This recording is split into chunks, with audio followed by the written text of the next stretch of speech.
The Woman in Red. It was New Year's Eve, 1920, and the Drake Hotel in Chicago was hosting its grand opening. The event promised sophistication, luxury, and an unforgettable night. Guests arrived, dressed to the nines, filled with excitement and anticipation. But the night would take a dark and tragic turn when a woman in a stunning red silk gown would meet a heartbreaking fate.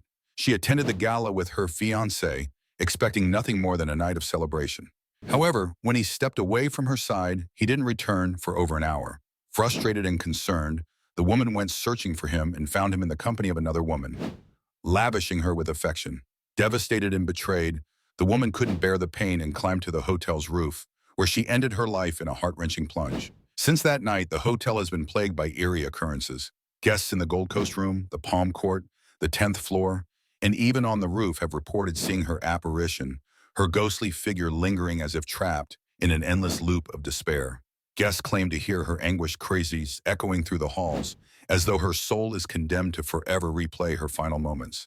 Those who have dared to enter the ballroom where she once danced say there's an overwhelming sense of dread that hangs in the air, a chilling reminder of the tragedy that unfolded that fateful night. The attic murder. On New Year's Eve in 2013, Joseph Scott hosted a small party for close friends in his home. As the night unfolded, laughter and music filled the air, until something strange began happening. Several guests started to mention hearing odd noises coming from the attic above the living room, like faint scratching sounds. At first, Joseph tried to ignore it, but as the comments continued, his curiosity got the better of him.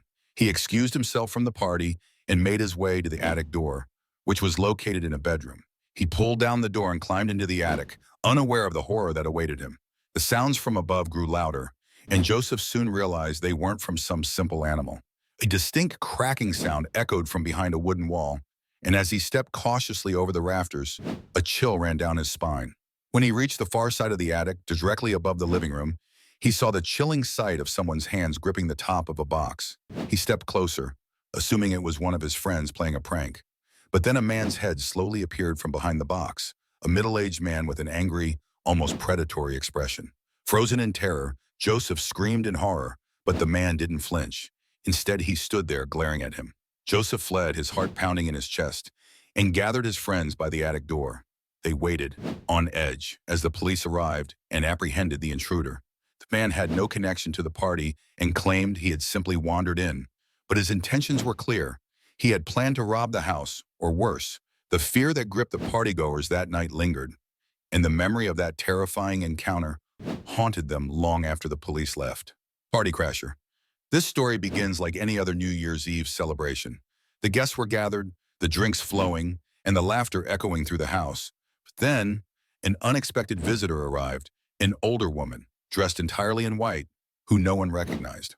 All the doors and windows had been locked, and yet, somehow she had appeared, uninvited.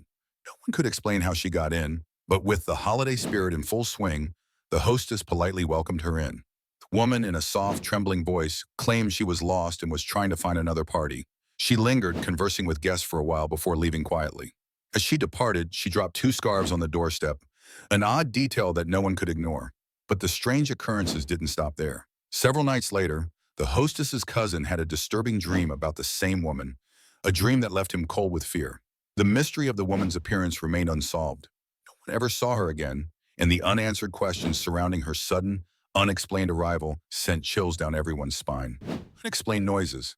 As New Year's Eve approached, a young woman and her boyfriend were preparing to host friends at their apartment. The night started innocently enough, the woman's appearance remained unsolved.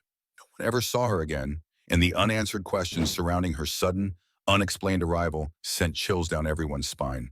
Unexplained noises. As New Year's Eve approached, a young woman and her boyfriend were preparing to host friends at their apartment.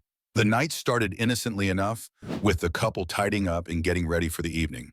But things quickly took a strange turn when objects started disappearing and reappearing in the same place over and over again.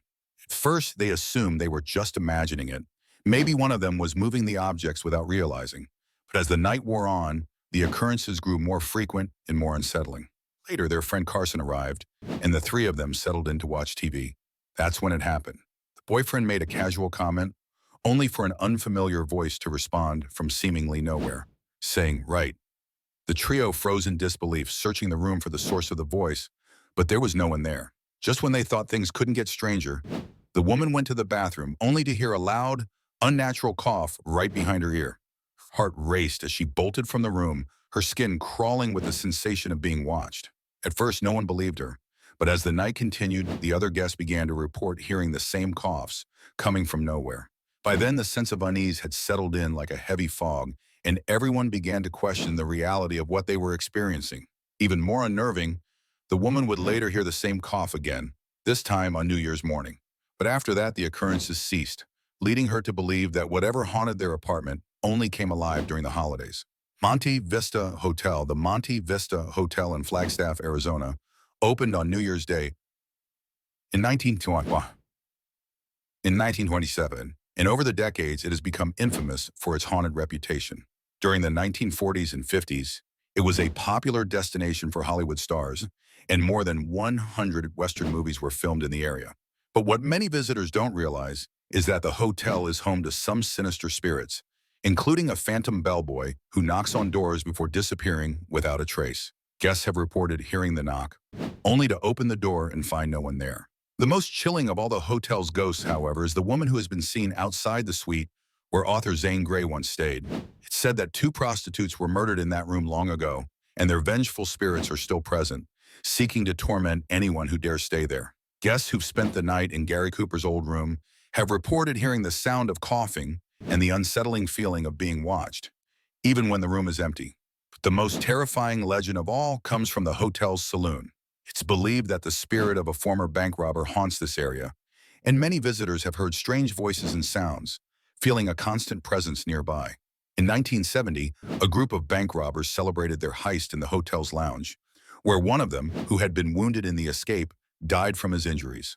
Some believe his restless spirit still lingers in the saloon, forever trapped in the moment of his violent death.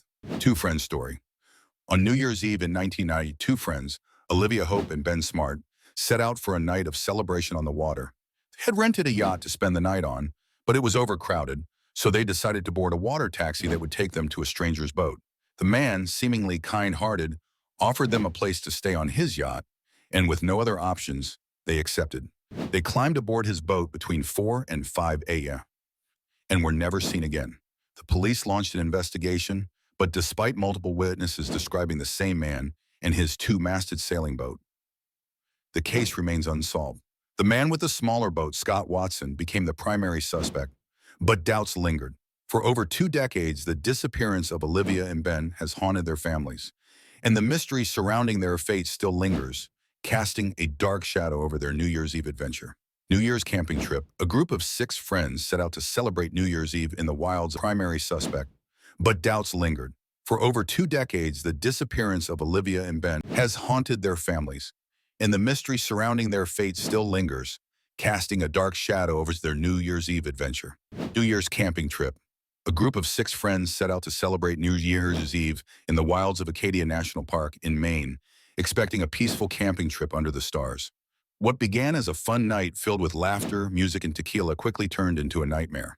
As the group drank and enjoyed the festivities, one of the friends thought he heard something strange in the woods. He asked everyone to quiet down, and in the eerie silence that followed, they all heard it, a low, slow whistling sound echoing through the trees.